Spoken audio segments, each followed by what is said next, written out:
My name is Billy Sloan. I'm a music journalist and broadcaster, and I've spent a lot of my working life in this very spot, Hall 4 at the SEC. I absolutely love the place. The whole complex I think is fantastic. You've got Hall 4, the Armadillo, which is one of my favourite theatre venues, and of course who could not be a fan of the Hydro. I've spent so much of my working life here, and most of it has been very, very pleasurable. When word came through that, we were going to actually build a purpose-built arena, there was great excitement amongst music fans, as you can imagine.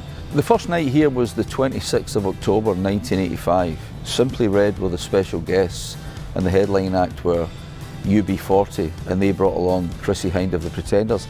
And to be perfectly honest, it was a bit of a shambles. It was new to us as members of the audience. It was also new to the people who were running the SEC in here in Hall 4. There was thousands of people out there in the main concourse, and the doors opened late, and then when they opened there was a bit of a stampede, everybody trying to get in. The seating arrangements weren't quite what they should be. But when the bands went on stage, everybody forgot about that, and it was just kind of good to get the first gig under your belt, if you like, for everybody. But that was the start of it. Over the years, I would be quicker telling you the bands who have not played here.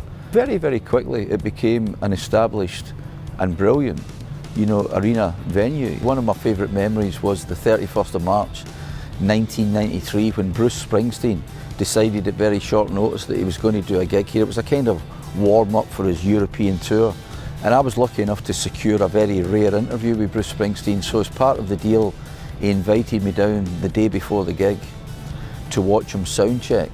So I stood in a spot right there in the empty hall with my arms folded, and he started sound checking at 4 o'clock in the afternoon, and he didn't finish sound checking until 20 past 10 at night. I stood there for 6 hours and 20 minutes. When he looked out from the stage, all he could see was me standing with my arms folded. And even though the hall was empty, you'd have thought there was 25, 30,000 people in here, punching and doing the tango with the guitar and lying in the back of the piano and playing a solo and stuff. And I think I was only meant to be getting 5 minutes with him. And I think he felt a bit guilty because he'd kept me waiting for 6 hours and 20 minutes. And we went over there to the dressing room, and he says to his PR girl, I'll see you in 20 minutes, I'll see you in 20 minutes. I was getting 20 minutes instead of my preordained 5 minutes.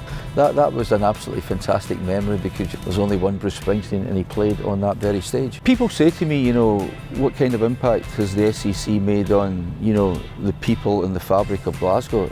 And I say back to them quite simply, can you imagine life, and it's not that long ago, it's only 40 years ago, can you imagine life before we had the SEC? We were looking about thinking, where are we going to go and see our favourite bands? You had to get on a train or on a plane and go and travel. I don't think we kind of beat our chest enough about the SEC. It's a great asset to the city. We're celebrating the 40th anniversary of the SEC, and I think that the SEC's only going to get bigger and better, whether it's the Armadillo, whether it's here in Hall 4, or whether it's a Hydro, because there's a big, enormous appetite for music. And as long as the best bands in the world come to play in Glasgow, and they'll always want to come and play in Glasgow because of the audiences and because of the reputation of Glasgow being a music city. And as long as they come here, they'll want to come to a complex like this. What makes Glasgow a special place is quite simply the audience. When bands, particularly overseas bands, come to Glasgow, it's a major box ticked. They know the reputation of the audience. They know what they're going to walk into. And I've spoken to scores of bands over the years who will tell you, hand on heart, that when they see Glasgow SEC or Glasgow Hydro or Glasgow Armadillo on the tour schedule 3 or 4 days before they actually get here, their heart starts beating that little bit faster. Glasgow is just the music capital of Scotland, and this is a vital part of making it the music capital of Scotland.